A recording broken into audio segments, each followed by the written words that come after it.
어르신 여러분, 제인과의 복수 채널을 시청해 주셔서 감사합니다. 제 이름은 현숙이고 올해 55살입니다. 여러분, 저는 한 번도 이런 이야기를 하게 될 줄은 몰랐습니다. 너무나 수치스럽고 너무나 비참했기 때문입니다. 하지만 이제는 알았습니다. 이 이야기를 하지 않으면 제가 미쳐버릴 것 같다는 것을요. 미움받아서가 아니라 내 친아들 집에서 쓰레기처럼 취급받는 것이 너무 힘들어서요. 저는 손목이 살짝 부러지는 사고를 당한 후 시골에서 저를 돌봐줄 사람이 없고 집도 매물로 내놓은 상태여서 아들 민호 부부 집에 잠시 머물게 되었습니다. 아들 말을 듣고 몸을 추스르려고 도시로 올라왔지요. 저는 돌봄을 받고 관심을 받을 줄 알았습니다. 그런데 첫 식사 자리부터 뭔가 이상함을 느꼈어요. 며느리 지원은 뜨거운 밥 2그릇과 노릇하게 졸인 고기 한 접시, 갓 끓인 애호박국을 내왔습니다. 그런데 저에게는 식은 밥 1그릇과 싱거운 국, 오래된 공심채 몇 줄기만 떠서 내밀더군요. 저는 그냥 아래를 바라보며 아무 말도 하지 않았습니다. 이를 키우고 싶지 않아 그냥 바빴나 보다. 전날 남은 음식을 내게 준 거라 생각하며 스스로 위로했습니다. 나이도 들었으니 소박하게 먹자고. 하지만 3번째, 4번째 식사 때쯤 저는 깨달았습니다. 나는 이 집의 가족이 아니라는 거요. 그날 밤 민호가 늦게 퇴근한 후 제가 부엌에 물을 뜨러 나갔을 때 지원이 부엌에서 중얼거리는 소리를 들었습니다. 젠장, 저 할망구가 어제 남겨둔 고기까지 다 먹었네. 민호 주려고 남겨둔 건데. 도대체 무슨 시어머니가 이래? 저는 그 자리에 얼어붙었습니다. 눈이 시큰거리고 한마디 한마디가 가슴을 찔렀어요. 저는 아무것도 못 들은 첫방으로 돌아갔습니다. 하지만 그날 밤 잠을 이룰 수 없었습니다. 다음 날 아침 저는 시험 삼아 일찍 일어나 흰죽을 조금 끓여서 미리 먹었습니다. 지원이 부엌에 나왔을 때 저는 조용히 말했습니다. 미안하다. 엄마가 배가 고파서 먼저 아침을 끓여 먹었어. 이 죽은 엄마 못 맞지? 지원은 눈을 부릅뜨더니 억지로 웃으며 네, 엄마 먼저 드셔도 돼요 라고 했습니다. 그날 저녁 제 밥상에는 또다시 식은 국 1그릇이 놓였고 부부는 뜨거운 생선 전골을 먹고 있었습니다. 저는 아무 말도 하지 않았고 그냥 밥을 먹고 조용히 설거지를 하고 방에 올라갔습니다. 하지만 여러분, 참는데도 한계가 있더군요. 어느 날 오후 부엌에서 전화 통화 소리가 들렸습니다. 지원이 누군가에게 전화를 하고 있었습니다. 친정엄마인지 친구인지 모르겠지만 목소리는 날카로웠습니다. 아휴, 그 할망구 진짜 끈질기다. 눈치도 없고 게으르고 맨날 방에만 틀어박혀 있어. 내가 참고 있는 거야? 몇 달만 더 참으면 집 팔고 바로 쫓아낼 거야. 저는 그 말을 듣고 온몸이 떨렸습니다. 집을 판다고? 내 집을 팔아서 뭐 하려고? 나를 쫓아낸다고? 저는 문에서 뒤로 물러서다가 계단에서 넘어질 뻔했습니다. 그 순간 깨달았습니다. 나는 더 이상 시어머니가 아니라 그저 짐일 뿐이라는 거요. 저는 방으로 들어가 문을 닫고 핸드폰을 꺼내 다른 지역에 사는 친구 미경 언니에게 전화했습니다. 미경아, 나 내 도움이 필요해. 바닷가 근처에 내가 알던 방 있지? 혹시 아직 방 구할 수 있는지 알아봐줘. 미경 언니가 놀라서 물었습니다. 어디 가려고? 아들이랑 살아도 편하지 않니? 저는 목이 메어 대답했습니다. 나는 나를 밥이나 먹여주기 싫어서 죽기만을 바라는 사람과는 같이 못 살아. 그날 밤 저는 저녁도 먹지 않고 배가 아픈 척했습니다. 지원은 아무런 관심도 없이 엄마, 뭐 드실 거 있으면 알아서 챙겨 드세요. 나 애 학원 데려가야 해서요. 라고 말만 하고 올라갔습니다. 저는 침대에 누워 눈물을 흘렸습니다. 죽은 남편 생각, 팔려고 내놓은 시골집 생각, 내 인생에서 점점 사라져가는 내 모습이 떠올랐습니다. 그래, 가라면 가지. 하지만 조용히 가지는 않을 거야. 저는 속삭였습니다. 다음 날, 은행에 가서 적금 통장을 찾고 시골집 매매 중개인에게 연락했습니다. 아무에게도 말하지 않았고 그냥 웃으며 아무 일 없는 듯 밥을 했습니다. 하지만 제 머릿속에는 이미 떠날 계획이 세워져 있었습니다. 그리고 제가 떠나면 아무도 저를 찾지 못할 거예요. 그날 아침, 저는 누구보다 일찍 일어나 낡은 스카프를 두르고 천 가방을 들고 집을 나섰습니다. 아무도 깨우지 않고 조용히 나왔습니다. 저는 버스 정류장까지 걸어가 20번 버스에 조용히 앉아 있었습니다. 마음은 돌덩이처럼 무거웠습니다. 가방에는 시골집 등기 서류, 3천만 원이 든 적금 통장, 그리고 새로 산 휴대폰이 들어 있었습니다. 심카드를 바꾸고 예전 번호는 남기지 않았습니다. 앞으로 모든 연락은 제가 선택한 사람에게만 할 겁니다. 은행에 가서 전액 현금 인출을 했습니다. 직원이 계좌로 이체해드릴까요? 라고 묻자 저는 고개를 저으며 미소를 지었습니다. 현금이 안전해서요. 서류에 사인하고 돈을 가방에 넣고 꼭 끌어안고 마치 도심 속 투명인간처럼 은행을 나섰습니다. 그 다음엔 미경 언니에게 전화했습니다. 미경아, 나 준비됐어. 그 방 아직 있니? 미경 언니는 바로 대답했습니다. 있어. 내가 미리 청소해놨어. 열쇠는 현관 앞 화분 밑에 3번 방이야. 언제든 올라와. 그 말을 듣자 마음이 한결 가벼워졌습니다. 당장이라도 이곳을 떠나고 싶을 만큼 홀가분했습니다. 그날 저녁, 지원이 또다시 식은 국, 뭉친 밥, 어제 남은 듯한 고기 반찬을 내왔습니다. 저는 아무 말도 하지 않고 고기 한 점을 집어 천천히 씹었습니다. 그리고 고개를 들어 지원을 바라보며 천천히 말했습니다. 오늘은 엄마가 먼저 먹었으니까 남은 건 내 몫이겠네.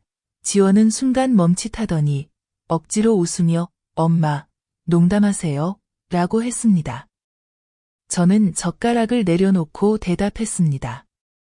엄마는 농담 몰라. 너도 엄마한테 남은 음식 주잖아. 오늘은 엄마가 남기니까 내가 먹어. 지원은 벌떡 일어나 의자를 밀치며 화를 냈습니다. 엄마, 무슨 뜻이에요? 싸우자는 거죠. 저는 전혀 화내지 않고 미소만 지었습니다. 엄마는 싸울 힘도 없어. 그냥 너처럼 사는 법을 배우는 거야. 지원은 저를 멍하니 바라보다가 방으로 들어가 문을 쾅 닫았습니다. 그날 밤, 저는 짐을 쌌습니다. 많지 않아요. 옷 몇 벌과 작은 기념품 몇 개뿐이죠. 민호의 결혼식 사진 한 장, 아버지가 남기고 간 플라스틱 빛, 그리고 내가 다 뜨지 못한 털실 스카프 하나. 나는 급히 쪽지를 써서 침대 위에 올려두었어요. 나는 누구의 짐도 아니고 남이 도덕놀이를 하라고 만든 꼭두각시도 아니다. 나는 떠난다. 그리고 찾지 마라. 현수. 열쇠를 테이블 위에 두고 캐리어를 끌고 새벽 4시에 문을 나섰어요. 아무도 몰랐고 아무도 막지 않았죠. 그 집에서 나는 이미 그들의 일부가 아니었으니까요. 차가 출발하고 밖은 아직 캄캄했어요. 나는 창밖을 보다가 흐릿하게 비친 내 모습을 봤어요. 55세의 여자, 머리는 희끗희끗, 손에는 상처투성이, 마음에는 아무도 모르는 상처가 가득했죠. 하지만 여러분, 바로 그 순간 나는 한 가지를 분명히 알게 됐어요. 나는 더 이상 두렵지 않았어요. 내 인생을 다시 시작하겠다고. 이 나이에 살아있다면 제대로 살아야 한다고.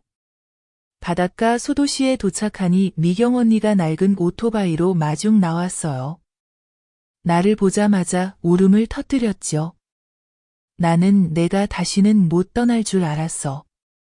나는 그냥 웃으며 조용히 말했어요. 내가 안 떠나면 그게 죽는 거야, 미경아. 작고 눅눅하지만 정돈된 방, 작은 침대 하나, 선풍기 하나, 미니 가스레인지 하나. 나는 캐리어를 내려놓고 차가운 바닥에 주저앉아 엉엉 울었어요. 아파서가 아니라 홀가분해서요. 그날 오후 나는 해변을 따라 걸었어요. 바람이 시원하게 불고 짠 바다 냄새가 났죠. 나는 파도치는 바다를 바라보며 이상하리만큼 평온한 마음이 들었어요. 몇 년 만에 처음으로 나는 누구를 위해 봉사하지 않아도 되고 누구를 조심하지 않아도 되고 누군가가 따뜻한 밥을 집어주길 기다리지 않아도 됐어요. 나는 조용히 내게 속삭였어요. 다시 돌아온 걸 환영해, 현수가. 넌 아직 죽지 않았어. 넌 아직 살아있어. 그리고 이번엔 너를 위해 살아. 그리고 내 이야기를 계속하기 전에 영상의 좋아요와 구독, 알림 설정을 잊지 마세요. 제인과의 복수 채널에서 감동적이고 깊이 있는 가족 이야기를 놓치지 않으려면요. 들어주셔서 감사합니다. 다시 내 이야기로 돌아가서 나는 바닷가 소도시에서 완전히 다른 사람으로 새로운 날을 시작했어요. 이제 아무도 나를 엄마, 어머니, 할머니라 부르지 않았죠. 하지만 이제 아무도 나를 시장에 보내지 않고 찬밥을 던져주지도 않고 고기 한 점 더 먹었다고 욕하지도 않아요. 여기서 나는 현숙이라는 이름을 가진 한 여자일 뿐 55년 동안 남을 위해서만 살던 내가 다시 사는 법을 배우는 중이었어요. 미경 언니가 나를 위해 골목 안 영양죽집에서 설거지 자리를 알아봐 줬어요. 주인 옥자 씨는 남편을 잃고 나보다 3살 많으며 까다롭지만 솔직한 분이었어요. 그분은 나를 위아래로 훑어보고는 울음이 터질 뻔한 질문을 했어요. 진심으로 살고 싶으세요? 아니면 그냥 도망치려는 거예요? 나는 소매를 걷고 바로 설거지통 3개를 닦는 걸로 대답했어요. 그분이 고개를 끄덕였어요. 그럼 내일 일찍 오세요. 4시까지. 그렇게 나는 매일 새벽 3시 반에 일어났어요. 바닷바람이 얼굴을 파고들었죠. 목도리를 두르고 낡은 청가방을 들고 가게까지 걸어갔어요. 채소를 씻고 쌀을 씻고 불을 지폈죠. 마른 손은 익숙한 동작에 굳은 살이 박였지만 이번엔 누구를 위해서가 아니라 내 한 푼을 벌기 위해서였어요. 일주일이 지났지만 나는 민호와 연락하지 않았어요. 그 애가 나를 찾고 있을 걸 알아요. 어쩌면 고향을 샅샅이 뒤지고 있을지도 모르죠. 하지만 나는 신경 쓰지 않았어요. 나는 실종된 게 아니라 그 애들이 나를 가둬두려 했던 인생에서 사라진 것뿐이었어요. 미경 언니는 오후마다 들러 빵이나 책, 소소한 소식을 전해줬어요. 여기 곧 중년 여성 대상 무료 요리 교실 열린대. 갈래? 나는 고개를 끄덕였어요. 수업에 가서 낯선 언니들 옆에 앉았죠. 다들 내가 이 동네 사람인 줄 알았어요. 나는 과거를 말하지 않았어요. 그저 제 이름은 현숙이에요. 이사 온 지 얼마 안 됐고 요리 배우고 싶어요. 라고만 했죠. 어느 날 가게에 나이 든 손님이 어린 손자를 데리고 왔어요. 6, 7살쯤 되어 보였죠. 그 아이는 경미한 뇌성마비로 절뚝거리며 말도 어눌했어요. 나를 죽 할머니라고 불렀어요. 내가 항상 죽을 먼저 갖다 줬거든요. 나는 웃으며 아이 머리를 쓰다듬었어요. 우리 착한 손자네. 다음엔 고기 더 넣어줄게. 그 아이 엄마가 나를 보며 머뭇거렸어요. 선생님. 이름이 현숙 맞으세요? 예전에 서울중앙중학교에서 가르치시지 않으셨어요? 나는 얼어붙었어요. 여기서 내가 교사였다는 걸 아무에게도 말한 적이 없었는데.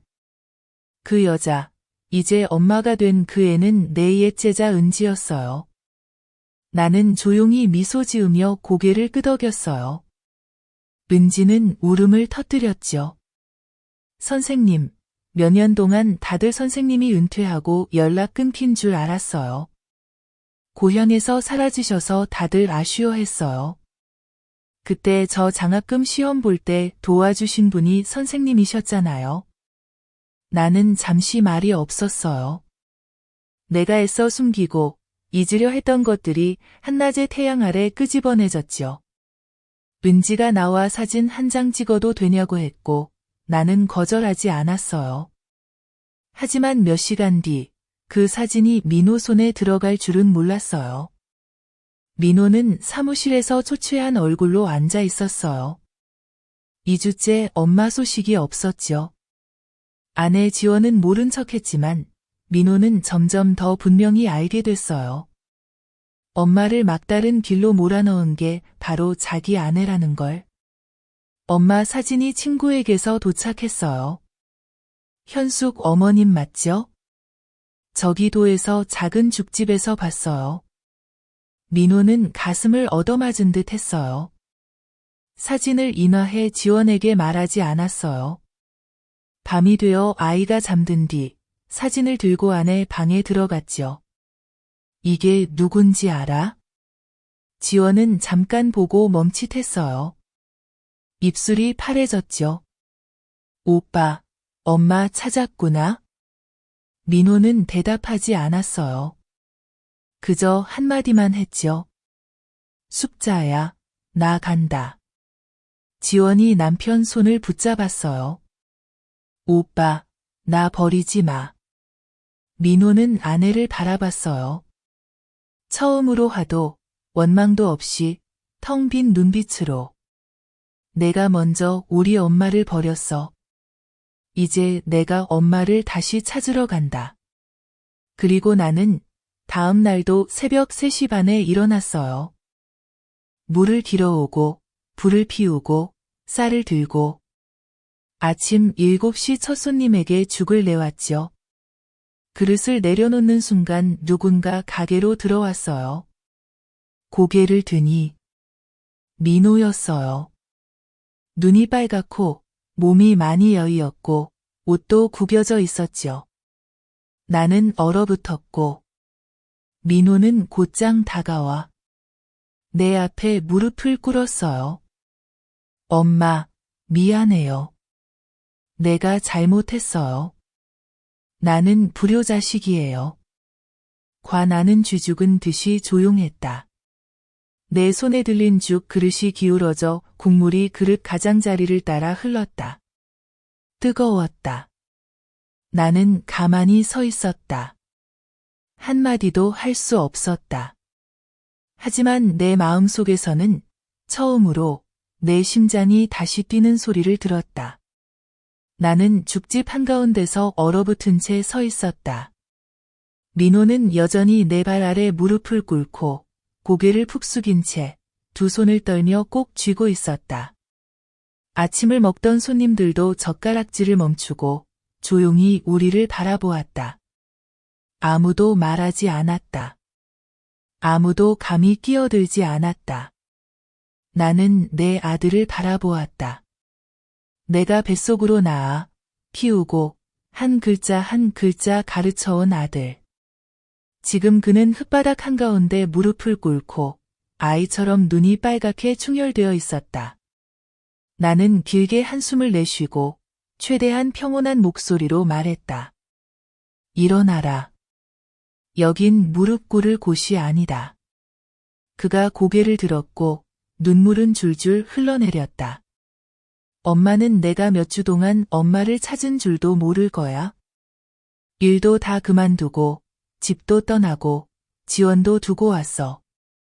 난 그냥 엄마를 만나고 용서를 구하고 싶었어. 나는 고개를 저었다. 용서. 엄마는 너한테 화난 게 아니야. 엄마는 그 집에서 더는 하루도 살 수 없을 뿐이야. 그는 일어나서 떨리는 손으로 의자를 끌어앉았다. 나는 죽 그릇을 그의 앞에 놓고 손을 씻으러 돌아섰다. 마치 아무 일도 없었던 것처럼. 옥자 언니, 가게 주인은 나를 슬쩍 보며 조용히 물었다. 가족이야? 나는 짧게 대답했다. 아들, 버릇없는 녀석. 가게 안은 웃음소리로 가득 차며 답답한 분위기가 깨졌다. 민호는 가만히 앉아 죽 한 그릇을 한 방울도 남기지 않고 다 먹었다. 마치 며칠 굶다가 처음 먹는 밥처럼. 나는 그에게 물 한 잔을 따라주고서야 물었다. 어떻게 엄마가 여기 있는 걸 알았니? 그는 사진 이야기, 옛 친구가 보내준 이야기, 사진을 인쇄해서 지원을 다그친 이야기까지 모두 말했다. 하지만 지원도 더는 부인하지 않고 그냥 울면서 조용히 있었다고 했다. 엄마, 내가 잘못했어. 사람을 너무 믿은 게 잘못이었고 엄마가 계속 참을 수 있다고 생각한 게 잘못이었어. 엄마가 행복한지 한 번도 물어본 적 없었어. 그냥 엄마가 살아있고 움직이면 괜찮은 줄 알았어. 나는 창문 밖을 바라보았다. 바닷바람이 창틈을 타고 들어와 목덜미를 시리게 했다. 나는 천천히 대답했다. 엄마는 살아있지만 괜찮지 않아. 그리고 더는 괜찮은 척하고 싶지 않아. 민호는 고개를 끄덕이며 입술을 깨물었다. 엄마, 나랑 다시 집에 올 수 있어? 나는 그를 바라보았다. 그때 내 눈빛이 아주 차가웠던지 그는 곧바로 멈췄다. 엄마는 지원이 무릎 꿇고 진심으로 사과하면 집에 갈 거야? 연기 말고 진심으로. 아니면 기대하지 마. 그는 조금도 망설이지 않고 고개를 끄덕였다. 내가 그녀를 데려올게. 나는 입꼬리를 올렸다.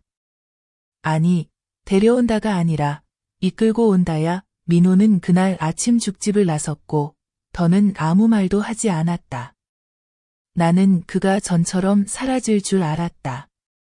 하지만 그날 오후 내가 식탁을 닦고 있을 때 익숙한 그림자가 문가에 나타났다. 지원이었다. 얼굴은 창백했고 아이를 안고 조각상처럼 서 있었다. 나는 놀라지 않았다. 그냥 문 옆 작은 플라스틱 의자를 가리키며 말했다. 거기 앉아. 그녀는 아이를 내려놓고 바로 무릎을 꿇었다. 아무 말도 하지 않았다. 1분, 2분, 5분이 지났다. 그녀는 여전히 침묵했다. 나는 물었다. 뭘 원해? 그녀는 울먹이며 말했다. 제가 잘못했어요, 엄마. 엄마가 가난하다고 무시한 것도, 엄마가 우리를 필요로 한다고 생각한 것도, 엄마가 떠나지 못할 거라 생각한 것도 다 잘못이었어요. 그녀의 목소리는 터져나왔고 너무나도 떨려서 아이도 놀라 울음을 터뜨렸다. 저는 엄마의 며느리가 될 자격이 없어요. 그래도 제발 한 번만 기회를 주세요. 아이에게 할머니를 만날 기회를 주세요. 나는 다가가 아이를 그녀의 품에서 들어 올렸다. 아이는 바로 울음을 멈추고 내 어깨에 얼굴을 파묻었다. 아직 너무 어려서 어른들이 무엇 때문에 고생하는지 알지 못한다. 나는 아이의 머리를 쓰다듬고 지원을 바라보았다. 오늘 내 앞에 무릎 꿇은 건 잘한 일이야.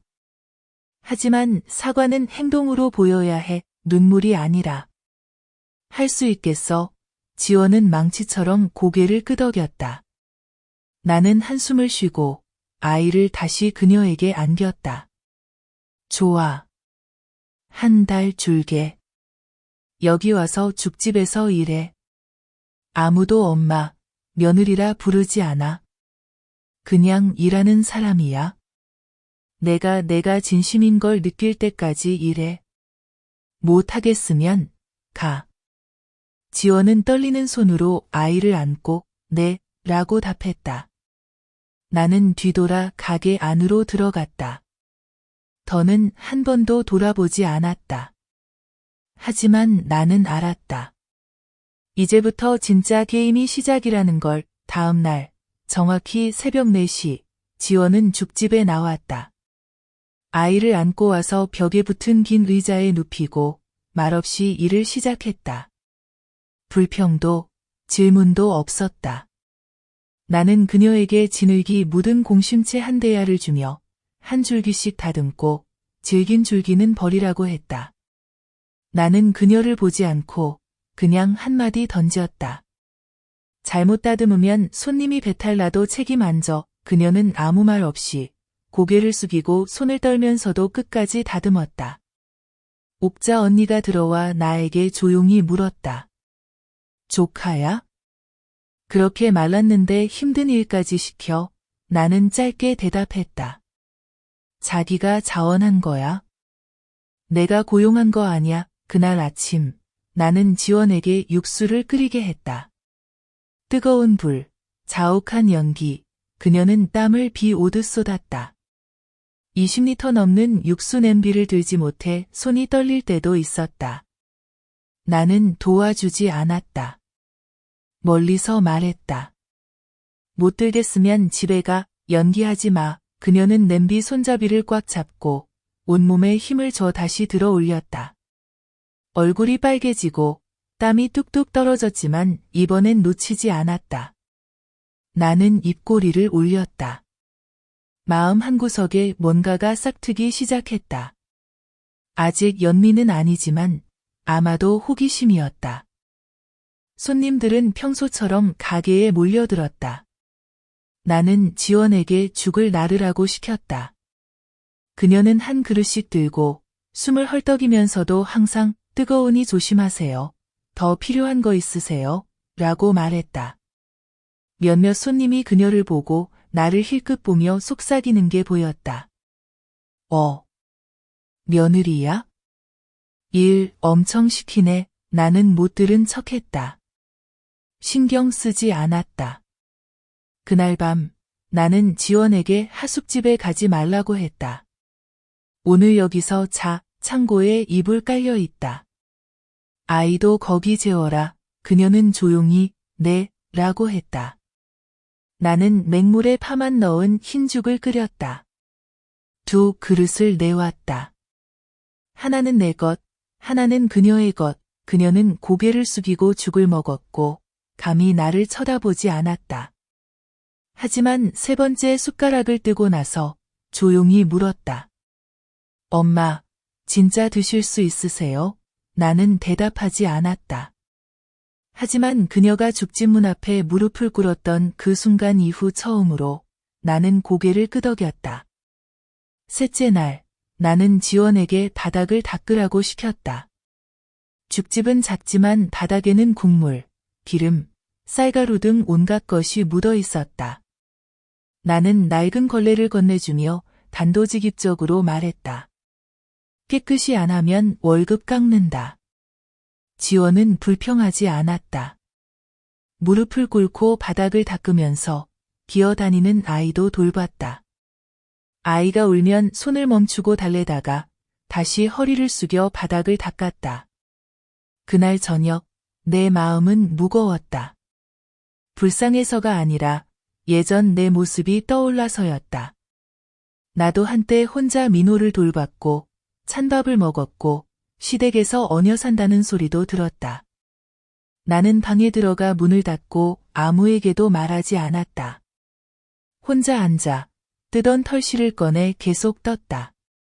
바느질 하나하나가 모두 쓰라림이었다. 실 한 바퀴마다 이런 질문이 맴돌았다.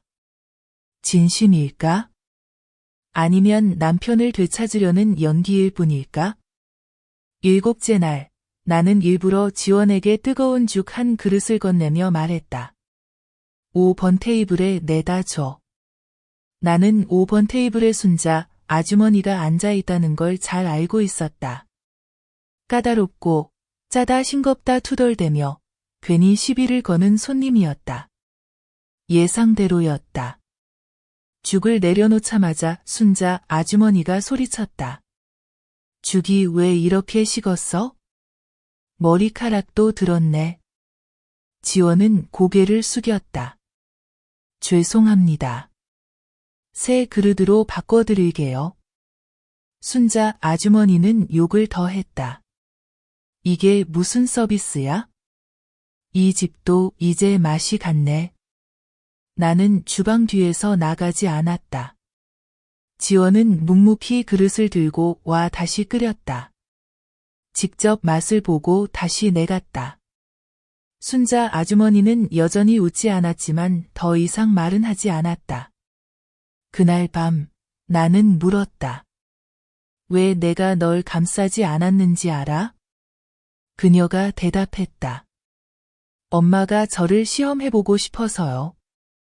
나는 한참을 바라보다가 대답했다. 아니, 나도 똑같이 당해본 적이 있어서야. 내가 어떻게 반응하는지 보고 싶었어. 지원은 입술을 깨물고 천천히 말했다. 이제야 알겠어요. 예전에 엄마가 어떻게 사셨는지. 나는 다시 한번 그녀를 바라봤다. 그 눈빛에는 더 이상 가식이 없었다. 처음으로 나는 그 눈빛이 진심임을 느꼈다. 나는 일어나서 찬장 문을 열고 쌀 한 봉지를 꺼냈다. 숙자야, 죽 끓이는 거 다시 처음부터 가르쳐 줄게. 지원이 웃었다. 몇 달 만에 처음으로 나는 그 웃음이 미워지지 않았다. 나는 엄마가 내게 가르쳐줬던 그 방식대로 지원에게 죽 끓이는 법을 가르치기 시작했다. 단순히 익히는 것이 아니라 먹는 사람이 그리움을 느끼게 하는 방법을. 집이 그립고 사람이 그립고 곁에 아무도 없어도 따뜻한 죽 한 그릇이 손에 남는 날들을 기억하게 하는 법을. 처음엔 찬물로 쌀을 씻고 두 번째는 10분 정도 불려. 너무 세게 씻으면 영양분이 다 빠져. 나는 손으로 가리키고 눈으로 그녀의 동작 하나하나를 살폈다. 지원은 고개를 끄덕이며 내가 시키는 대로 한마디도 반박하지 않았다. 나는 덧붙였다. 다진 고기는 미리 밤에 튀긴 양파랑 섞어서 냉장고에 넣어둬. 다음날 향이 올라올 때 볶아서 죽에 넣어. 그녀가 물었다. 왜 전날부터 준비해야 해요? 나는 그녀를 바라봤다. 미리 준비하는 게 요리하는 사람의 정성이야. 바로 하면 그저 배만 채우는 거지 사람을 위하는 게 아니야. 지원은 곰곰이 생각하며 눈에 눈물이 맺혔지만 더 이상 울지 않았다. 죽집의 아침에는 점점 웃음소리가 늘어갔다. 옥자 아주머니도 한결 부드러워졌고 고함치는 일도 없어졌다.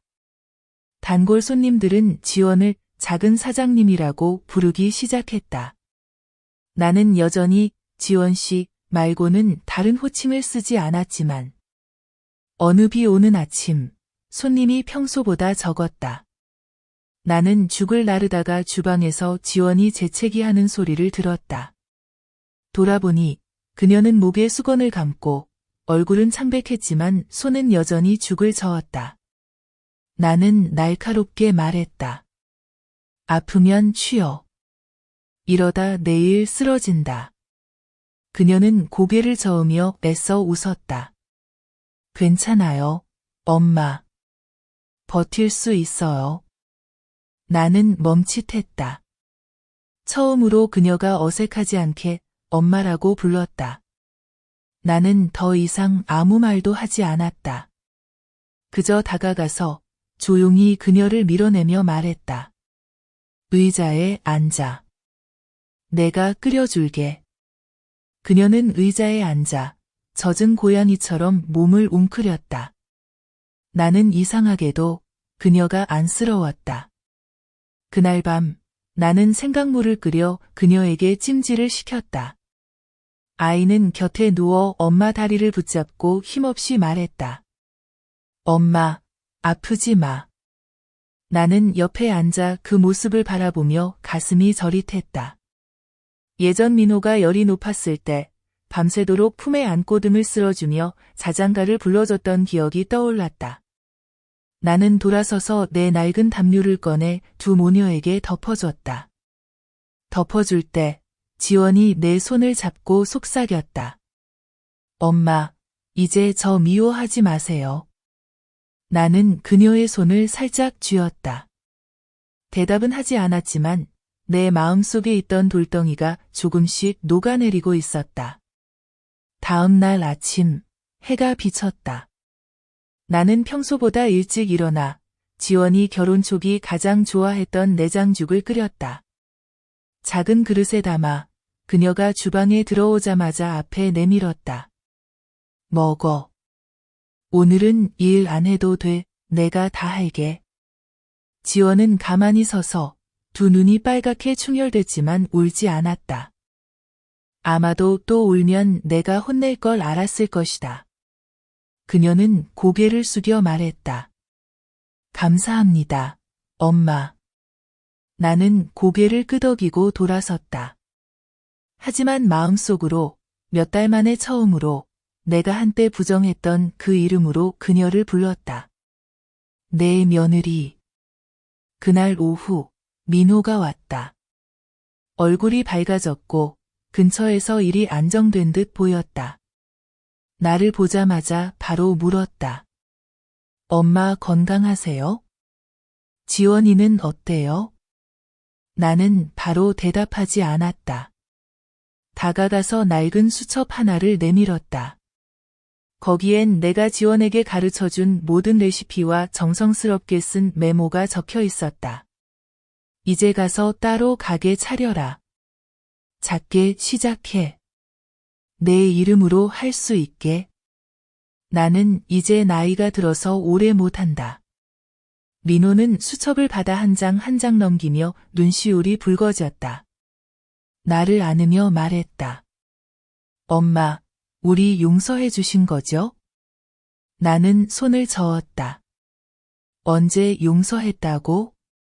그냥 잘못을 알고 고치려는 사람이라면 다시 기회를 줄 만하다고 생각한 것뿐이다. 지원이 주방에서 나와 앞치마에 손을 닦으며 기쁜 듯 걱정스러운 얼굴로 섰다. 민호가 아내를 보며 물었다.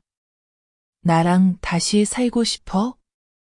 지원이 대답했다. 다시 살고 싶어. 하지만 예전처럼은 아니야. 진짜로 살아보고 싶어. 내가 끼어들었다. 말은 적게 해. 아이가 울지 않고 내 엄마가 더 이상 외롭지 않게 살면 그걸로 됐다. 두 사람은 조용히 고개를 끄덕였다. 수많은 풍파 끝에 나는 그들의 눈에서 정말 다시 시작하고 싶은 두 사람의 눈빛을 처음으로 봤다. 그리고 나는 내가 다시 태어난 기분이었다. 한 달 뒤 나는 옥자 아주머니의 죽집을 떠났다. 제가 피곤해서도 아니고 쫓겨나서도 아니에요. 제가 결심해서 제 자리를 지원, 제 며느리에게 양보하기로 했어요.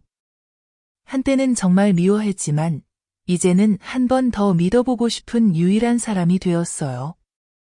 옥자 씨에게 말했죠. 나 그만둘게요. 옥자 씨, 나 다시 죽하게 열고 싶은데 이번엔 내 이름으론 안 할 거예요. 옥자 씨는 저를 보며 고개를 끄덕이고 웃었어요. 이제 때가 됐나 보네. 알지, 당신 장사피는 쉽게 식지 않잖아. 저도 웃었어요. 진짜로 웃었어요. 몇 달 전처럼 어색한 웃음이 아니었어요. 저는 지원이와 민호를 데리고 가게 자리를 보러 다녔어요. 작은 곳이었어요. 유치원 근처 골목 어귀에 있었죠. 오래된 가게, 벽은 벗겨지고 바닥은 금이가 있었지만 저는 알았어요. 이곳은 깨끗하게만 하고 맛있는 죽만 있으면 충분히 살아갈 수 있다고요. 지원이 주위를 둘러보며 머뭇거리며 물었어요.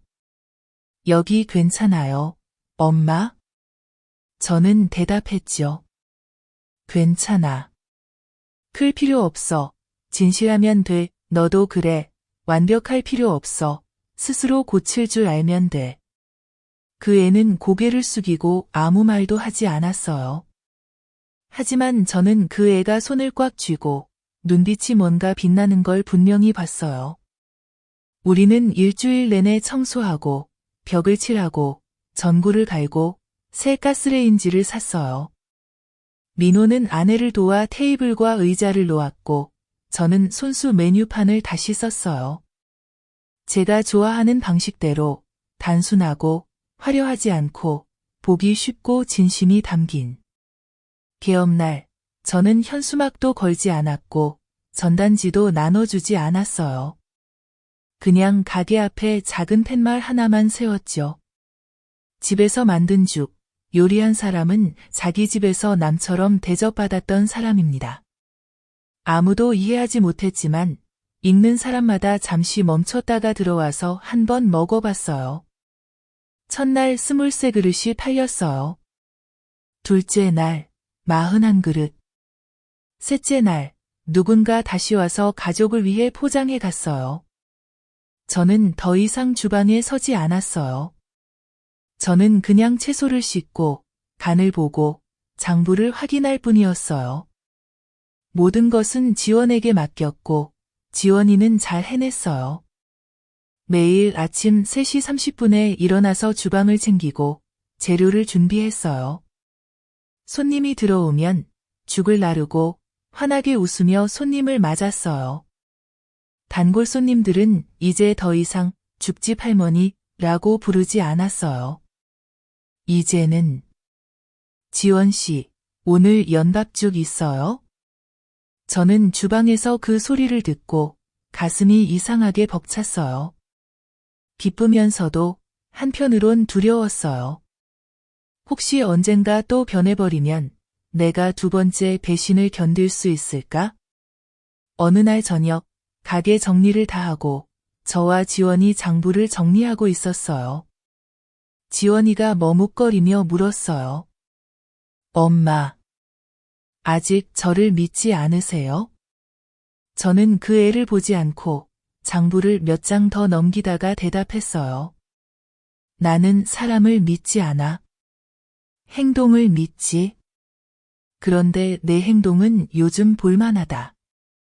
지원이는 아주 가볍게 웃었어요. 마치 그걸로 충분하다는. 언니가 예전에 집을 떠나서 자취를 감췄다면서요? 며느리한테 화가 나서 도망까지 갔다고? 이제 돌아와서 용서하고 가게까지 열고 대단하네. 나는 대답하지 않았다. 그냥 그녀에게 죽 한 그릇을 떠서 식탁에 올려놓았다. 드시죠. 이 죽에는 인생 이야기는 안 들어갔어요. 다 드시면 집에 가세요. 그녀는 어리둥절해했지만 결국 먹었고 다 비웠다. 가기 전에 그녀가 돌아서서 원망스럽게 말했다. 잘 하긴 하네. 그런데 용서했다고 해서 언니가 예전에 얼마나 약해서 집을 떠났는지 아무도 기억 안 할 거라고 생각하지 마. 나는 미소 지었다. 약한 건 살아남으려고 떠나는 거고, 악한 건 남아서 남을 해치는 거야. 그녀는 멍해졌다. 더 이상 아무 말도 하지 않았다. 그날 밤, 지원이 내 옆에 와 앉아 생강차를 따라주었다. 엄마, 아까 다 들었어. 예전 같았으면 나 엄청 화났을 거야. 근데 지금은 엄마가 너무 잘 대답한 것 같아. 나는 차를 한 모금 마시고 말했다. 기억해라. 용서는 있는 게 아니야. 그저 우리가 원하니 내 인생을 더 이상 지배하지 않게 선택하는 거지. 지원이 고개를 끄덕였다. 눈이 반짝였다. 나는 아주 뚜렷하게 한 가지를 봤다. 이 아이, 정말 예전과 달라졌다.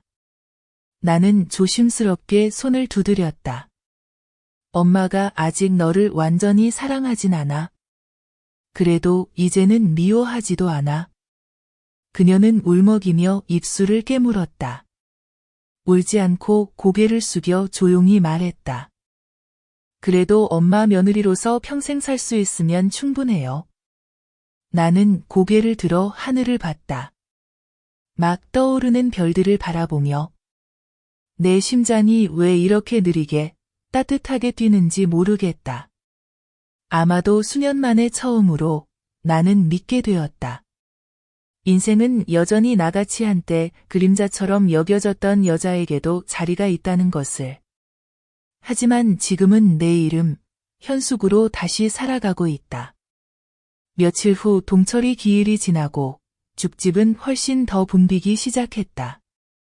손님들이 오는 이유는 죽이 맛있어서만이 아니라 주방 뒤에 서 있는 그 여자가 누구인지, 한때 고향에서 실종되었다가 이제는 쌀과 육수 한 냄비로 다시 삶을 일으키는 그 여자가 궁금해서였다. 시장 아줌마들이 수군거리는 소리가 들렸다. 저 현숙 씨, 옛날에 교사였는데 며느리한테 당했다며. 이제 시내에 죽집 차렸대. 대단하지? 응, 듣자 하니 며느리를 한 달 내내 일 시키고 나서야 용서해줬다더라. 나는 신경 쓰지 않았다. 그런 말들은 더 이상 내게 아무런 영향도 주지 않는다. 내가 한때 말에 상처받았던 유일한 사람은 자신의 행동으로 이미 충분히 대가를 치렀으니, 그리고 지원은 제사 이후로 더 부지런해졌다. 이젠 말하지 않아도 스스로 일찍 일어나고 청소하고 장부도 쓴다. 특히 자선 활동을 시작했다.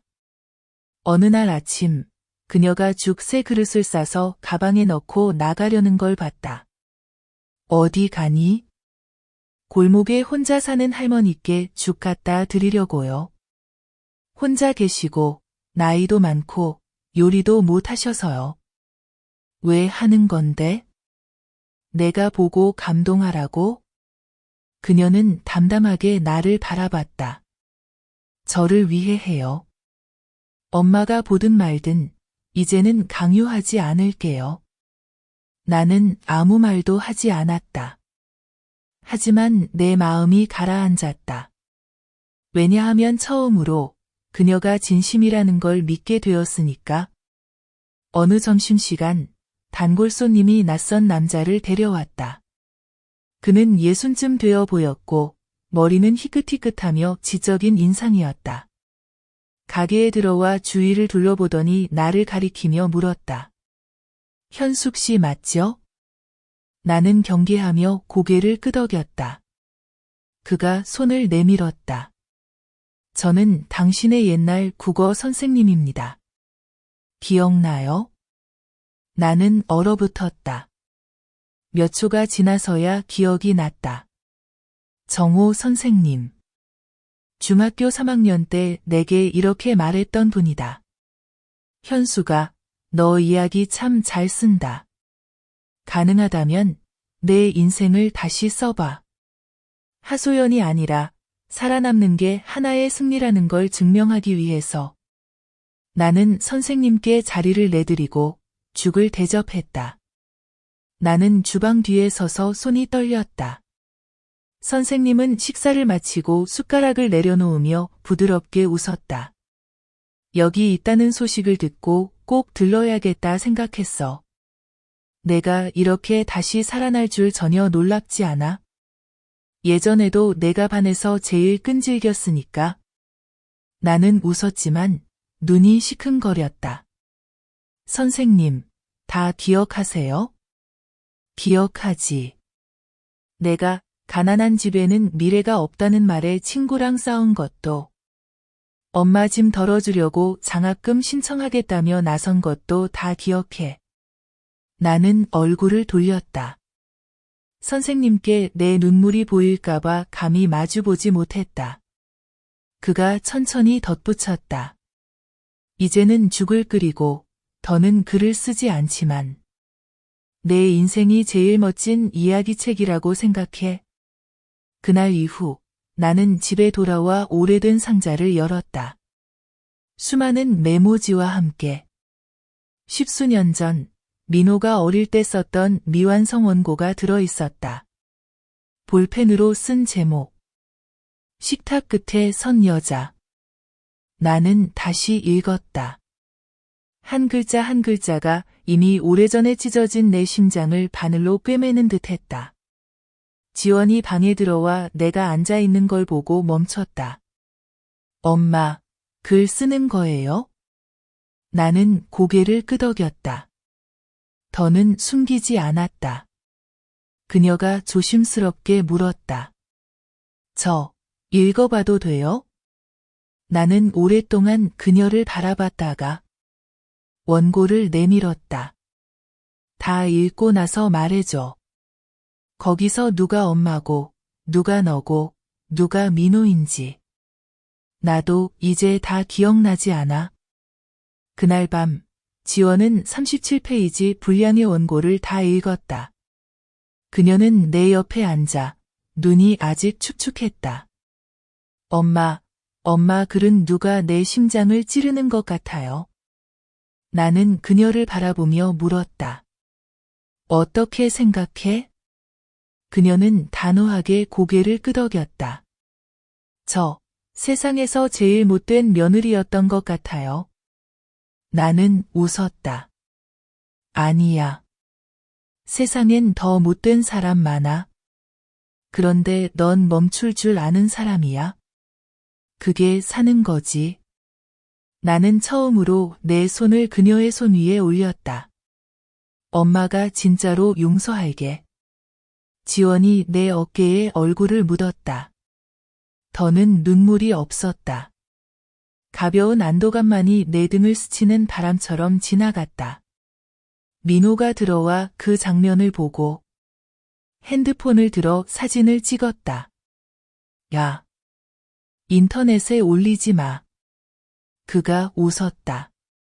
우리 가족끼리만 간직할 거야. 이 사진은 나중에 내 아들에게 얘기해 줄 때 보여줄 거야.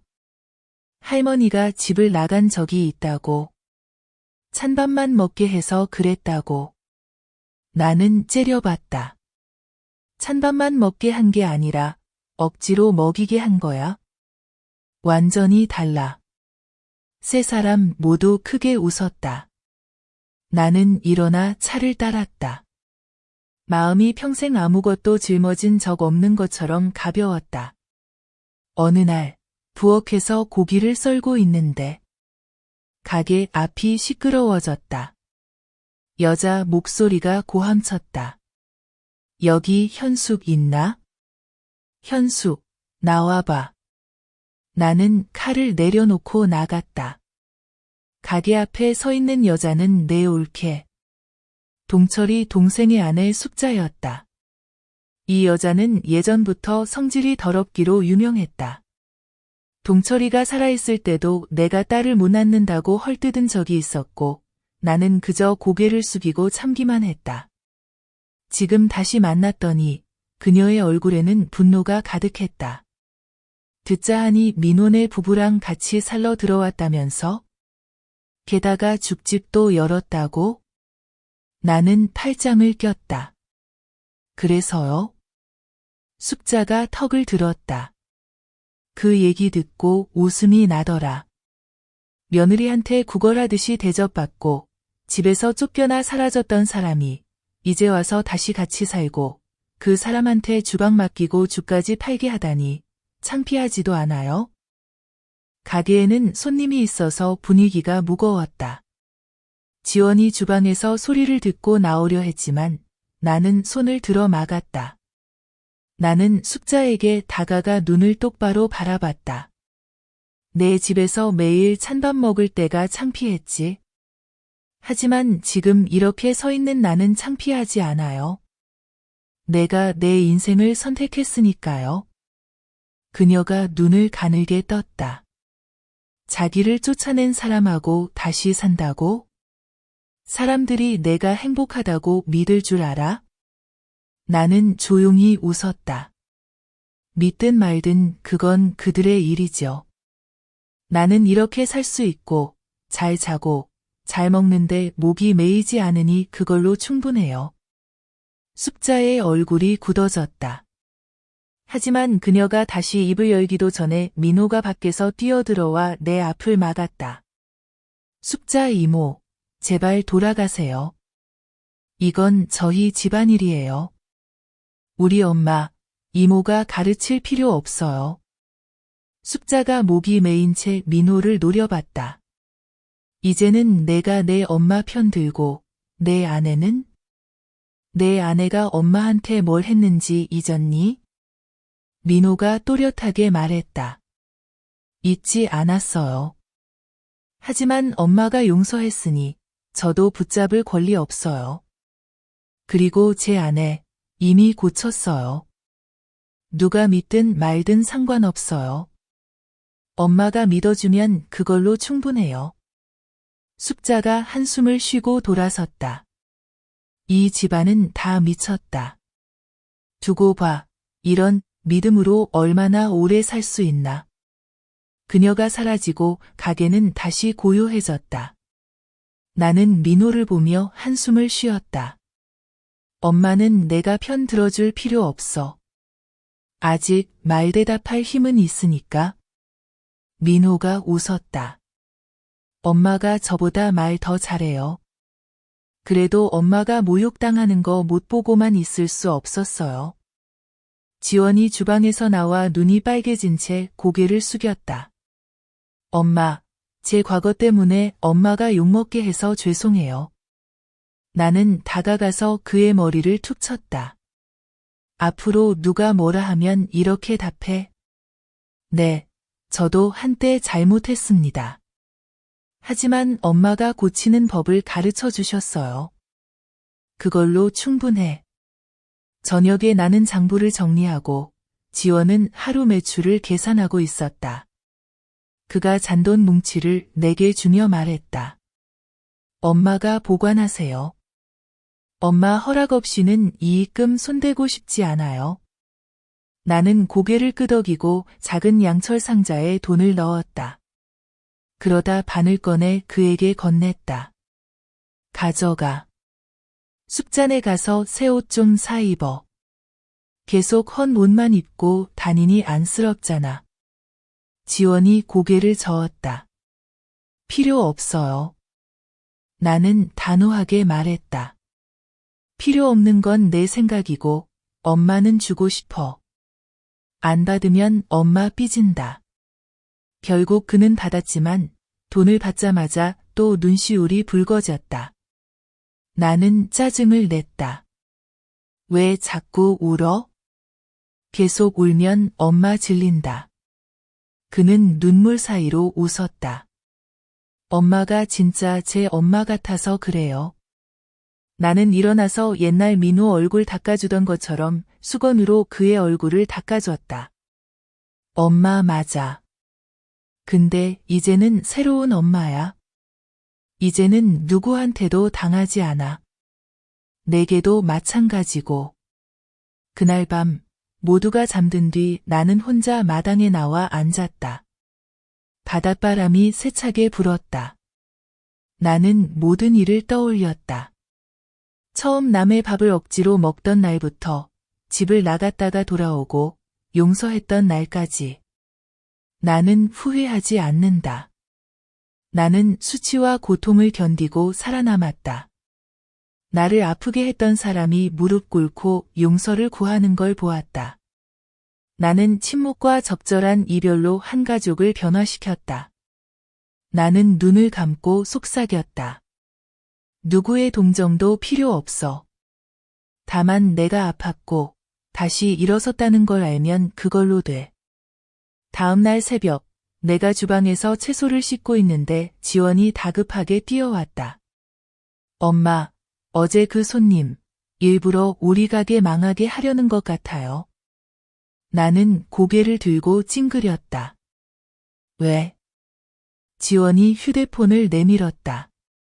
누가 우리 죽 사진을 찍어서 동네 게시판에 올렸어요.